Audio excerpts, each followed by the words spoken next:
హైదరాబాద్ లో ఎస్టీఎఫ్సీ టీం తనిఖీలు నిర్వహించింది. చందానగర్ వెళ్లే రహదారిలో వేణుగోపాల స్వామి టెంపుల్ గేట్ వద్ద గంజాయి చాక్లెట్ల అమ్మకాలు జరుగుతున్నాయన్న సమాచారంతో పోలీసులు దాడులు చేశారు. ఈ దాడిలో 3.1 కేజీల గంజాయి చాక్లెట్లు, 850 గ్రాముల గంజాయిని స్వాధీనం చేసుకున్నారు. ఇక నిందితుడు నరేంద్ర కుమార్ ఒరిస్సాకు చెందిన వాడిగా గుర్తించారు. ఒరిస్సా నుంచి గంజాయి తీసుకువచ్చి అమ్మకాలు జరుపుతున్నారని సిఐ వెంకటేశ్వర్లు వెల్లడించారు. ఇక ఇదే విషయానికి సంబంధించి latest updates Hyderabad bureau chief Ramana అందిస్తారు. రమణ, వివిధ రూపాల్లో మత్తు పదార్థాలు అయితే నగరానికి సరఫరా అవుతూనే ఉన్నాయి. అందులో ముఖ్యంగా గంజాయి లాంటి వాటిని చాక్లెట్ రూపంలో కూడా తయారు చేస్తూ వాటిని ముఖ్యంగా పిల్లలు యూత్ ను టార్గెట్ గా చేసుకుని అమ్మకాలు చేస్తూ ఉన్నారు.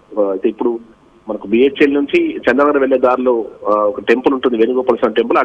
దగ్గరే చిన్న ఒక పాన్ షాప్ లాగా ఉంది. అందులో ఈ చాక్లెట్ అమ్మకాలు కొనసాగిస్తున్నారు. అందులో నరేంద్ర కుమార్ అనే వ్యక్తి కొన్నాళ్ళుగా ఈ పాన్ షాప్ లాగా నిర్వహిస్తూనే ఈ చాక్లెట్లు, గంజాయి చాక్లెట్ల అమ్మకాలు నిర్వహిస్తున్నాడు. తను ఒరిస్సాకు సంబంధించిన వ్యక్తి కూడా గుర్తించారు.